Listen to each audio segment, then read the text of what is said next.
Welcome to the Hope After Narcissistic Abuse podcast. I am your host, Amy Helms. Each week, you will hear from experts across the country and even world speak to you on recovering from narcissistic abuse and even how to manage these relationships. You will also hear some periodic solo episodes on how to manage these relationships and what recovery is like. It is my hope that you will leave each episode with some renewed hope that you can and will beat this. Thank you for tuning in. Hey, welcome to another episode of Hope After Narcissistic Abuse. I'm excited to welcome Rachel Lewis Marlowe on today's episode. Rachel is a somatically integrated psychotherapist. She is actually dually licensed in counseling and therapeutic massage and bodywork. She has advanced training and more than 25 years of experience in using diverse somatic therapies. Welcome, Rachel. So glad to have you. Very nice to be here. Thank you.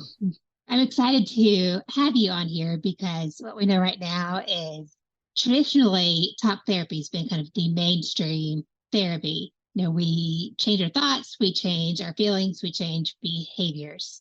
But we know now that trauma therapy, we need to go into the body. And so I'm so excited that you're going to be here to share more wisdom about that. Can you just tell us maybe what you're doing right now and kind of the work and what led you to do it? Sure. So I have actually sort of two lines of work. One is a private practice that I have in Chapel Hill. And I focus on working with people who have some rather complex trauma and also working with mood disorders. I also specialize in working with people who are in the process of recovering from eating disorders and also work with dissociation. And, you know, they're in many ways, they're all kind of different words that describe in some ways aspects of the same kind of underlying conditions, right? It's just all of these different expressions of these challenges we have between our nervous system, our emotional organization, and our cognition, as well as, and which impact how we behave and interact with the world around us. And then I also have developed a training program where I'm training people who work on multidisciplinary teams to treat eating disorders. So they're very sort of separate focuses, but they also have a similar orientation in that they're really working with how do we integrate bottom-up approaches to facilitating change that is really constitutional and sustainable. Bottom up. What does that mean? That's a great question. Yeah. So what we're talking about when we talk about either bottom up versus top down is this interrelationship between our thoughts, or sometimes called our cognitions, our emotional experiences, and the way in which our physiology, our body is organized. And that can be everything from real basic physiological settings of heart rate and blood pressure and temperature, sort of these autonomic nervous system functions, but it also can be our posture. It can be more of our voluntary movements as well as our involuntary movements, and a wide variety of things, including our sensory, the way we process sensory input. And so when we're talking about like our traditional talk therapy, what we're saying is that we're mostly focusing on if we change what we're thinking, that is going to impact the feelings we have. And that is also going to impact how we organize in our bodies, right? But it requires that our frontal cortex is very much engaged and available in order to direct these other aspects of human experience. Bottom-up processing is saying that, or is addressing how our physiology, our posture, our sensory integration, how that impacts our emotional experience, and then the thoughts that are available that are congruent with our emotional and physical experience. And so it's really kind of looking at when we're thinking about a therapeutic process, which is hopefully facilitating a change process, where do we start that process? Are we starting from our thoughts and hoping it will trickle down? Or are we starting at the bottom and thinking about how it's going to kind of ripple up, how we're going to grow from a different foundation upwards? Right. So I know, like, sometimes we could have a negative thought, like, I'm not going to do well on this test, or I'm not going to be good on a presentation. And we can think, well, what's the evidence for this? And we can do pros or cons and be able to easily talk ourselves out of it. But when do you know the difference between whether I'm going to be able to use that or use this bottom-up approach you're talking about? That's a great question. Let me see if I can put that into words. So when we are working with a situation where our reaction to it is happening on what we might call a subcortical level, right? When it's an automatic response, right? When we think about this, it could be, even something very benign as I'm going outside and there's the temperature has changed, right? And it's really, really cold. I'm going to have a physical reaction to that stimulus, right? Now, that's a pretty simple response, right? I can't really talk myself into feeling warm if I am standing outside and it is 14 degrees out and I'm in a t-shirt. I know that there are people who have studied meditation and they have worked really hard now, but I want to even say there's a difference between working with your consciousness and your awareness and working with your thoughts. Changing your thoughts is not the same as shifting your whole consciousness and awareness, right? So it's not the same thing. I know that's a little esoteric, but I think it's an important distinction, right? Because consciousness is made up of information we're gathering from a lot of different places and where we are placing our attention. Okay. So yeah, we can't just talk ourselves into, like, oh, think about being on a beach in the warm sun. It's only going to get me so far when it's really cold. And that's how my body is responding. It gets a little bit more complicated when the way our body is responding is based on a neurological pattern that was established in the past. And so what we're having is what we might call a learned response to a trigger, that we have an association. So for example, I had something happen very recently. What was it? And it had to do with a smell, right? There was a smell, and I can't remember exactly what it was. Oh, I remember. It was this, I was wearing a hat that was a straw hat, and it had this smell to it. And I kept having this feeling of kind of like being a little bit disoriented and overwhelmed in a way that went with this smell. And it was just this hat. I'm like, what is going on? Well, once I was able to really slow it down, what I realized was that the smell of the straw was the same as the smell of this market that I went to when I lived in Jamaica. And it was very noisy. And I was feeling a little overwhelmed by it. And so here I'm having this overwhelmed reaction to a hat. And you'd think, well, that doesn't make any sense. But it was happening because my body was remembering on a subcortical level this association, right, between the smell and an experience of being overwhelmed. Right. So I find like certain times of the year can do that with people. Absolutely. Mm-hmm. Right. For sure. For sure. And we're just coming out of a period of time. We're recording this in January, right? So right after the holidays can very much be a situation like that. And people can feel like nauseous or kind of antsy and not know why. Right. And one of the, I think, real classical things that happens is oftentimes when people, they gather from a life that they've, as, maybe they're young adults or older adults, and they gather from their adult life, they come back into a situation with family. And all of a sudden, they revert back into these patterns that they had with their siblings or their parents or their neighbors or their faith community or whatever. They revert back to these really, really old patterns, and they have different thoughts, they have different emotions, and they may have different behaviors, then they come away and they're like, wait, what was that? Where did I go? And, I know that it's often with spouses. Will be traveling with their spouse, and they're like, where did my spouse go? You turned into this other person. Right? And it has to do with these associations that we have that are really held in our neural networks, in our neural, they say what fires together wires together.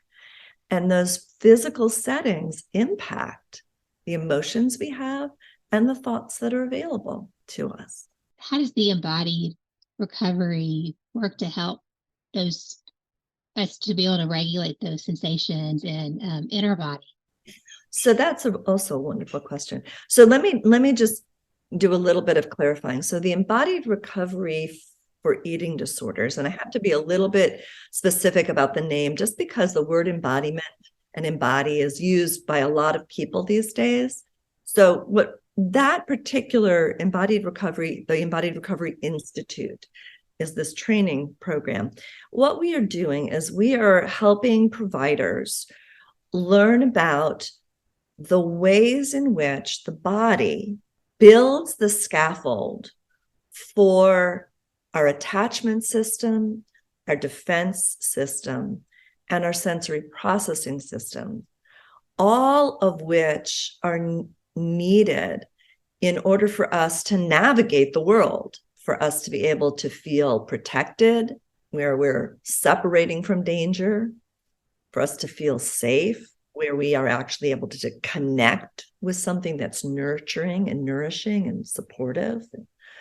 And then that system of sensory processing, which is how we collect information from both our outside world and our internal world, and then how we respond to it, because we're working with the sensory motor system, right? And so up until, 2 years old, we primarily learn about ourselves and the world through our sensory motor system. We don't learn things through ideas and cognition. I mean, and actually I know my particular way of learning is mostly always through my body. I'm very kinetic. I'm very tactile in how I learn. I do not learn things from reading and books. Once I've had an experience with something, I can read it and I can attach those words to a felt experience, but I don't usually go the other way around as well. Yeah, I'm a very hands-on person myself. Yeah.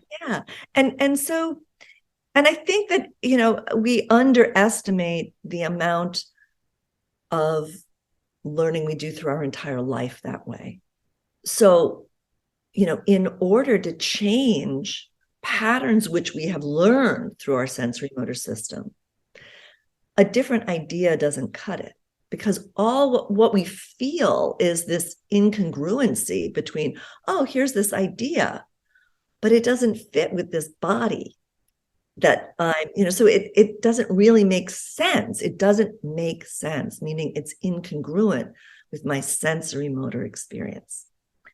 So embodied recovery for eating disorders is a way of understanding how our relationship with food and nourishment follows the same kind of patterns and rules as our relationship with other forms of nourishment, including love, people, relationships, other sensory input. We can get nourishment from movement, walking through the woods, or music, different smells, all, touch is very nourishing if it is administered in the right way, according to the nervous system that is being fed, right? You have to prepare any nourishment to meet the system that's being nourished. And I think the important thing here is that if somebody has learned a pattern of responding to a stimuli based on a lived experience, right, and that is embedded in their nervous system, in order to make a change, sometimes what we have to do is give the nervous system a new experience. It's not enough to give the cognition a new thought. We have to give the body a new experience. And that's a very different process. It's easy to change thoughts. One of the things I say to people is like, whatever you're thinking of right now, I bet you could think of a purple flying elephant. That's easy to do, right? But changing the way in which the default way in which your spine aligns itself, that is congruent with feeling that you can fully land here on the earth and you are completely welcome just as you are.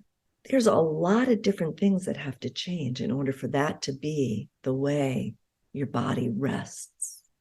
I know that this is a loaded question, but what are the process to even begin that work with changing how someone can even begin to feel safe, or to begin that work of changing that felt sense or that experience? You could have the body start thinking of that purple elephant. Right. So this actually kind of gets back to that difference between thoughts and consciousness. Because I think one of the first things that we need to be able to develop in order to work with bottom-up processes is we have to develop the skill of listening to the body and being able to hear the body without judgment, but with curiosity and with respect. And that can be challenging because there's a lot of rules we have around what our bodies should be doing, whether it has to do with something, like it should be this size and shape. And if it's not, it has no value at all, and I shouldn't listen to it.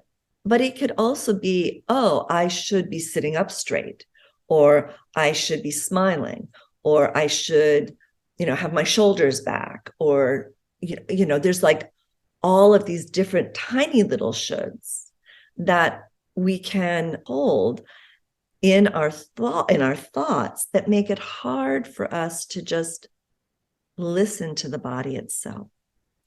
And the body speaks, we could look at the body's languages sort of as three different kinds of language. One being the way in which we organize through our far senses, like what do my eyes tend to see and look at? What do my ears hear? How do they position themselves? Like, do my eyes tend to look out for danger? Or do my eyes like just explore the room? Yeah? Or, are my ears, tight and sensitive and trying to block out noise? Or are they really kind of curious and they are eager and they seek out, right? So we look at our far senses. And now that's the way our body gets information about the world outside. Then we can look at our near senses, which are our sensations, like tingly or racing or cold or bubbly or hot, right? Or even numb.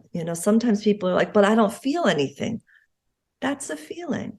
And it's really important to be able to listen. It's like, oh, wait, my body is quiet right there. It's not saying anything, or I'm not hearing anything from it. So that tells us about our internal state. And then there's our movement impulses and the way we move. And that the movement is the language of relationships. It's the language between what's the inside of our body and the outside of our body. And so if we can start to develop that awareness, that consciousness of these different ways in which our body is speaking to us, that's our first step in building embodiment and being able to hear, what does my body need in order to feel safe and protected and nourished? What does it really need? And sometimes that takes a while to cultivate. I think it really helps if we're working with somebody who has that respect and curiosity for the way in which the body's speaking, and can speak that not only through words, like they can put words to what the body is saying, but they also, if you're working with someone who knows how to speak directly to the body in its own language, so somebody who knows how to use movement to speak a movement language, or knows, for example, one of the things I do is, as you said, do massage and body work. Well, that's using the language of the far sense of touch. And it is giving, what is the kind of touch that this place needs in order to be heard and spoken to, right? So it's not talk therapy there. It's how do we facilitate change through the nervous system using the language of touch. So how do you use, like for someone that's with trauma that maybe a little weary of touch or a lot weary of touch, how do you incorporate that? Right. Well, I think the first thing we do is we help that person begin to trust their body signals, right? And have them like start to hear, oh, wait, this feels uncomfortable, right? Or the thought of this feels uncomfortable, even bringing the concept in. Oh, wow. So yeah, when we even bring in the idea of doing some touch work, your heart starts pounding, or it starts to be hard to breathe, or you start to, fidget, or right. So we start to bring in this awareness of these signals, these ways in which your body is talking to you. And then we help you honor them. Mm-hmm. Right? Because one of the things I think, the experiences that creates trauma in the body is when those signals that says, wait, this isn't okay, and either there wasn't an ability to respond to them, or the way in which we responded to those signals was overpowered. And so people, and that overpowering can happen physically, right? Which is like where there's a physical violence, but it can also happen relationally, where we can be told that what we are feeling doesn't really exist. We're being too sensitive, or, oh, it's nothing. And that really can confuse our own trust in our responses. Right. Or can also blame for it as well. I'm thinking of one person in particular that, called and reported something and was met with, were you drinking?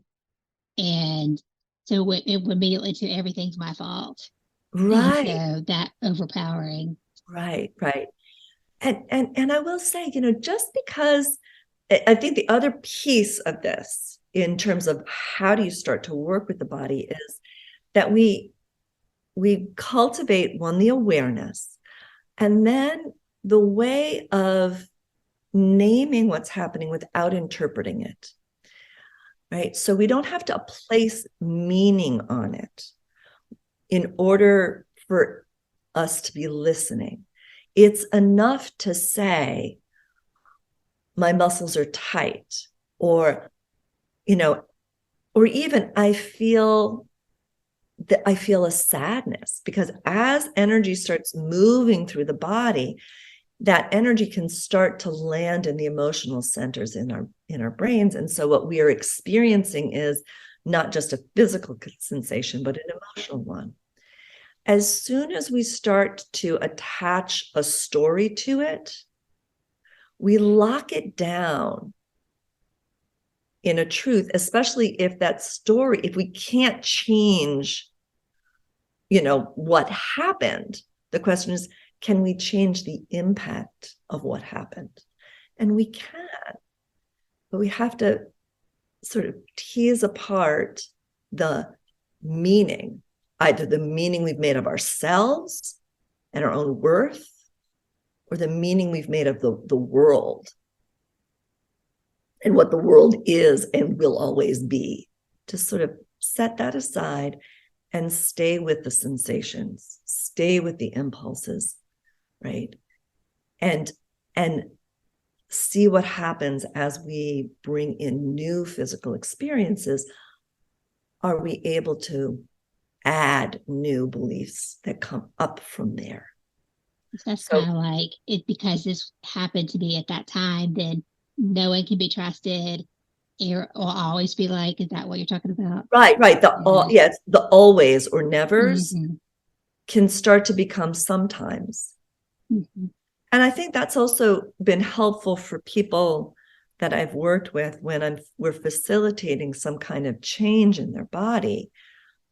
We first have to respect that the way their body has set up has been really important and may have kept them alive and kept them either alive in the sense of it helped them survive a physical situation, a physical assault, or kept them alive in the sense that it helped them stay connected to attachment figures that they were dependent on for survival. And so, it's not wrong. It was important to do, it was essential to do. And thank God your body and your mind knew how to do that. And now we can say sometimes it's really important to be able to freeze. I'm so glad you did, because that's how you survived it. But the body's so smart. It knows what to do. Smart. Yeah. Right. And now sometimes it's really important to be able to move. And just what can we do to add, to bring in the sometimes, so that you have choice. And that's in some ways the difference between someone who is experiencing trauma versus someone who had a traumatic event and is not experiencing long trauma or residual trauma, is that their nervous system can change settings. They have choice on how they respond. It's not an automatic pattern. That's when you're getting to do now what you didn't get to do at the time. Mm-hmm. Yeah. Yes. When you can complete the cycle of response to an event, right? I think one of the important things about that cycle is not just, did I get to do the fight or flight or freeze kind of thing, right? Which is what we do to survive an event. But we complete the cycle when we're able to return to safety, and safety as engagement with something nourishing and nurturing. It's not enough to just be away from danger. We need to be able to land in relationship with something supportive. So and would that be?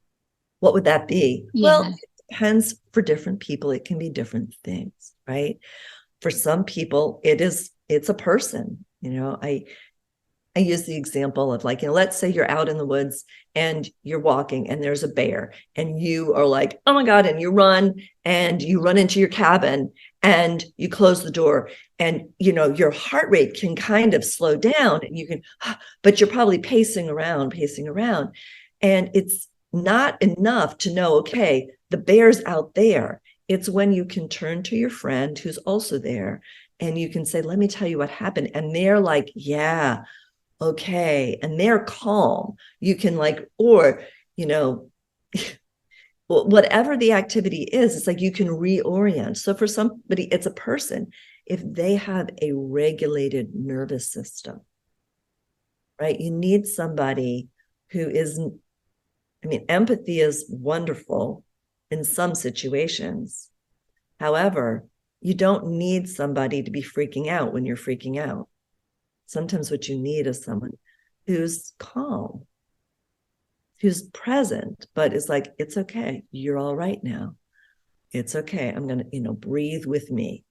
Just breathe with me. Yeah. So for some people, it's a person. Sometimes it's a pet. Some people, it is, a favorite sweater. It can be anything that feeds the senses, something that is soothing and resonant. One thing that I think has been really hard in the last several years through the pandemic is that the whole environment that we've been living in, that we live through, was perceived as a danger, right? Even the air we were breathing, and sometimes the sources of our had a potential threat, whether it was, our loved ones, right? Mm-hmm. Or we couldn't see them because because of lockdown, right? And so not only, did we have to be like, there weren't that many places where we could set down the armor,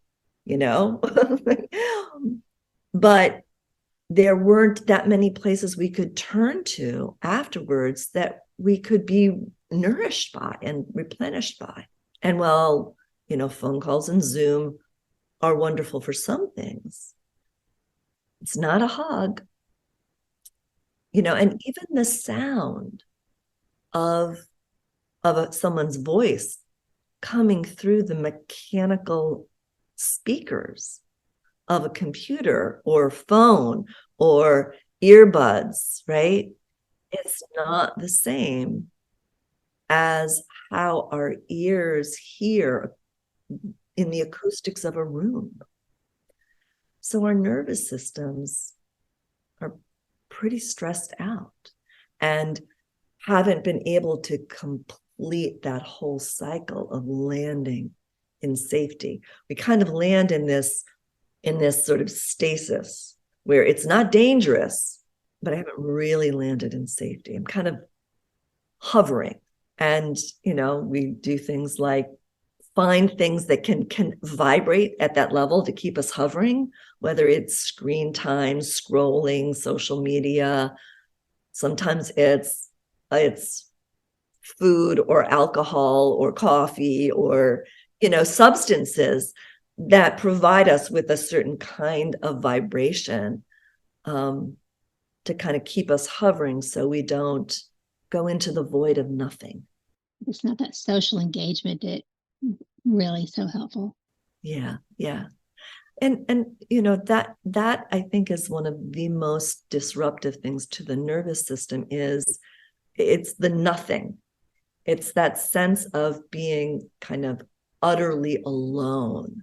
People would rather be and people will endure all kinds of physical discomfort in order to not be utterly alone. That is the most terrifying thing to our nervous system and to our souls. Which I think is why so many people say in these bad relationships, because it is sometimes better than being alone. Yeah, right. And there's a neurological lens for that too, that like to understand what's happening on a neurological, physiological level. It's very disruptive, and it will disrupt our digestive system. It will disrupt our ability to perceive stimuli. It'll affect our vision, our hearing, our muscle coordination, and all of that from a bottom-up perspective. What thoughts are available, Right. That's why that trauma response is often like worse when someone leaves a relationship. it gets a lot bigger and can be live in a daze for a while.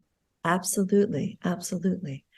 And one of the things that one of our little, I don't know, axioms or foundational sayings is that recovery is an additive process. Healing is an additive process.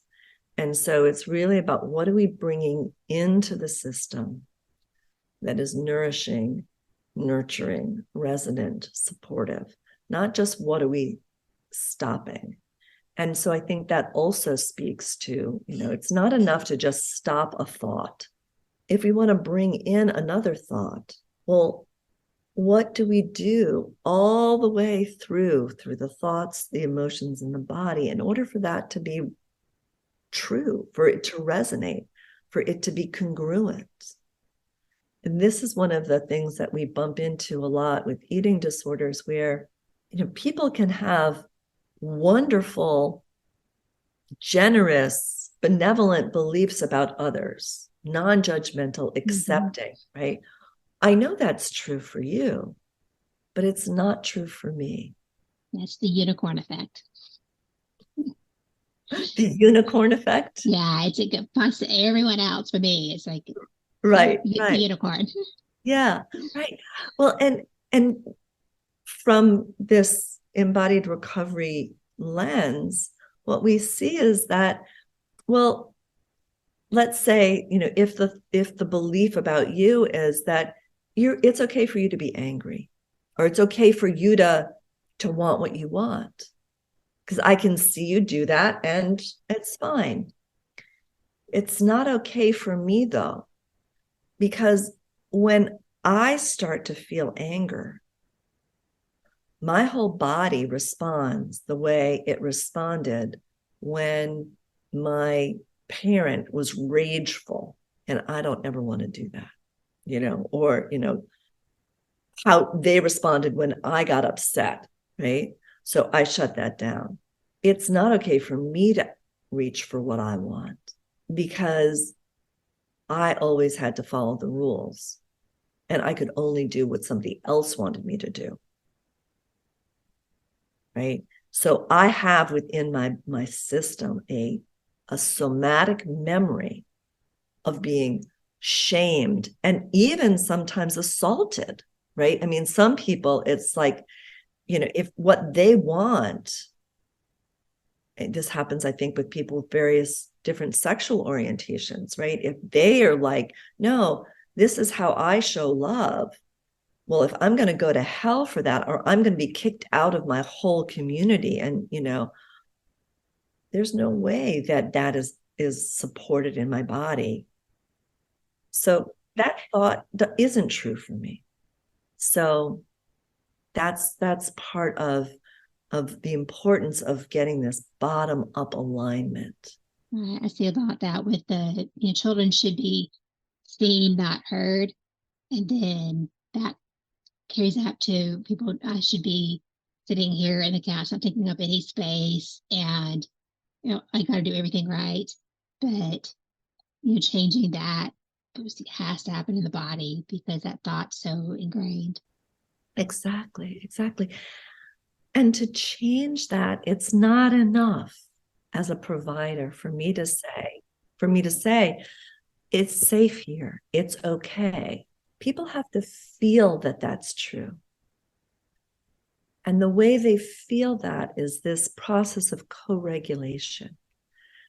Sometimes they talk about mirror neurons, but it's through our sensory system where they're feeling and are, they're sensing what is the intensity of your voice, what is the posture, how am I breathing?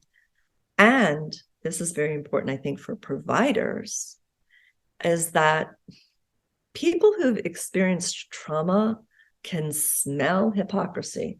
They know if you as a provider are telling me it's okay for me to have feelings, but you don't feel comfortable having your own, right? Or you're telling me to do something that you are afraid of doing. And this is very important when we're talking about our relationship with our bodies, because it's not easy having a non-judgmental relationship with your body. It's not easy listening to your body, especially when what your body is saying is, I am in pain. We don't want to listen to that. We want it to go away. We don't want to be in pain. So if we are asking our clients to do that, we have to, they're not going to go someplace that we haven't gone. Right. You know? I like the people, with eating disorder work, which I work with as well, they'll see right through it too. Oh, yeah. Just call you out on it. It will. I fell into my parking lot and I had a big abrasion on my knuckles, and everyone was joking with me. You can't even do it the right way.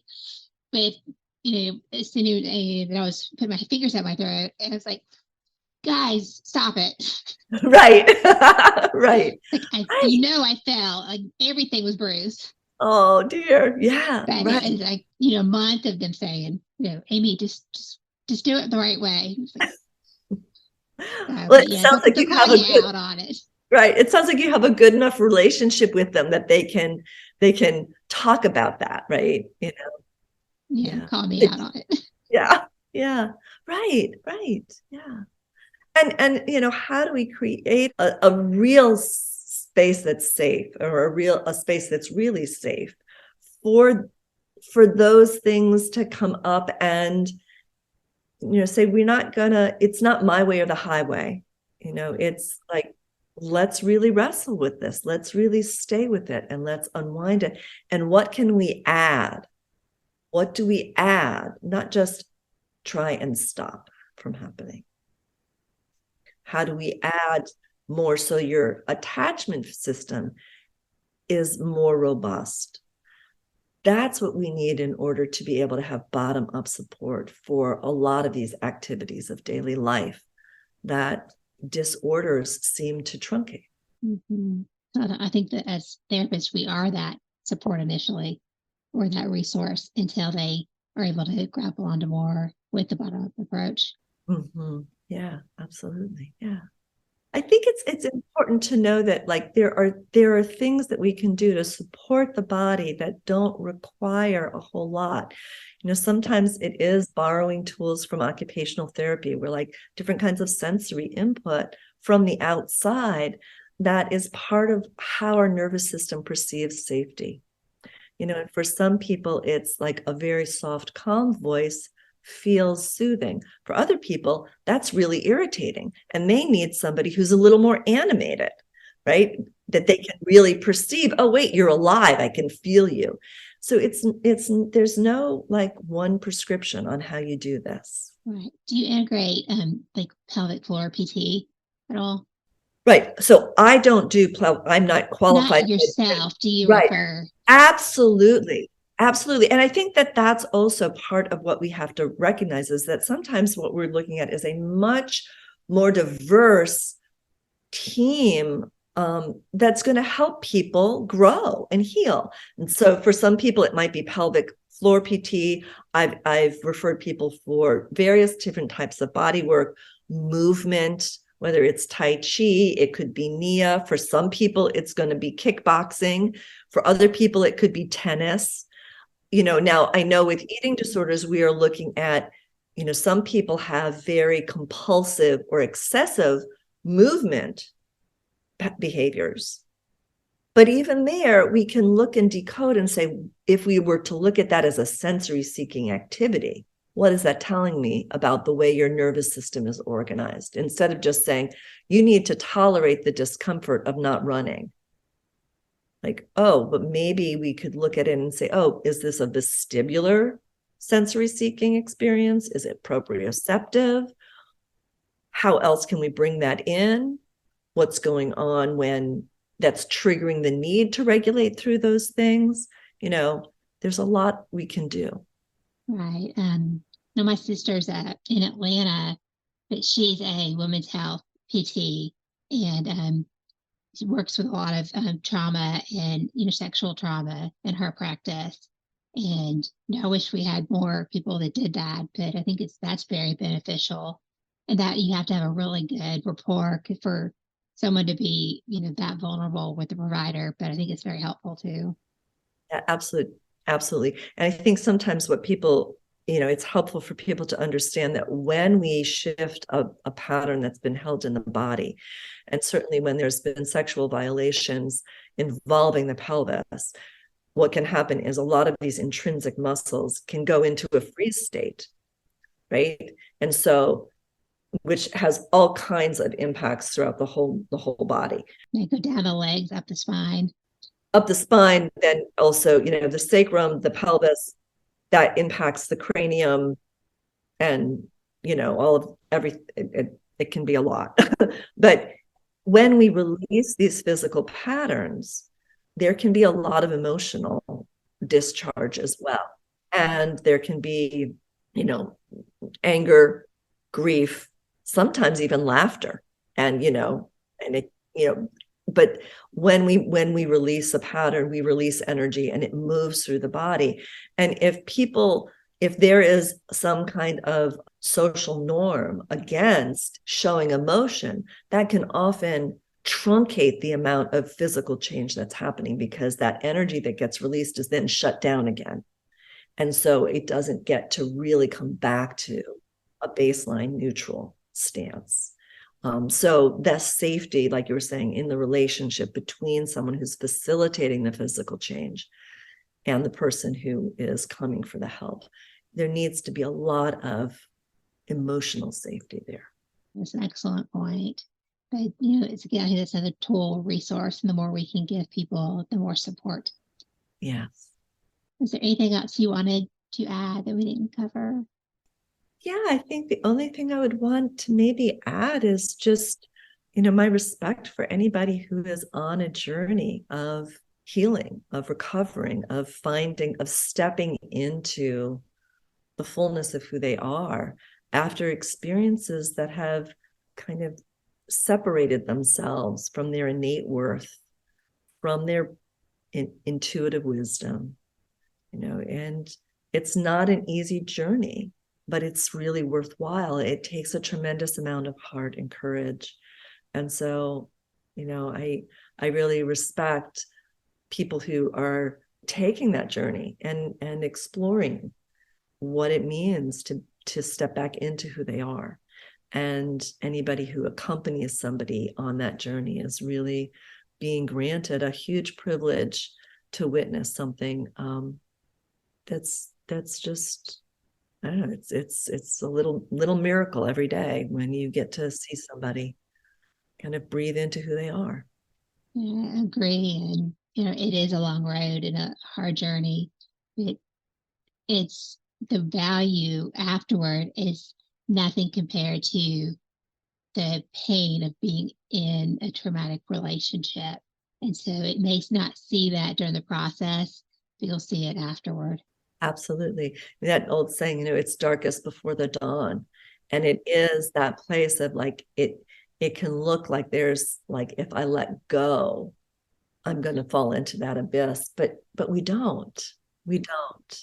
And you do come out the other side with a sense of wholeness that can feel really disorienting at first.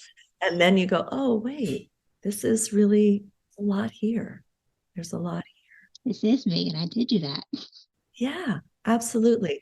Sometimes it's like stepping into the forest, at first it can seem like it's so quiet, but then if you sit for a minute, you hear all the sounds, the birds, the squirrels, the water running.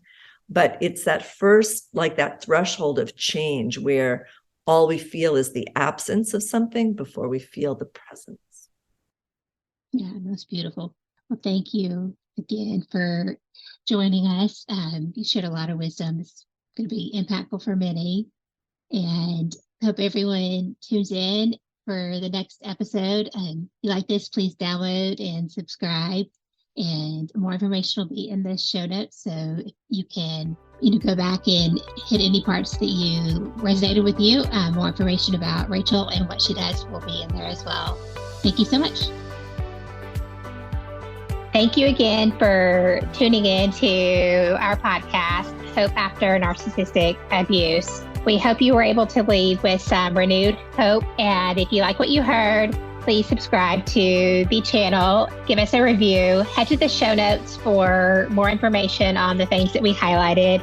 And there's also a link to the website for a course that we offer on the same topic, Hope After Narcissistic Abuse. Thank you again, and please tune in to the next episode.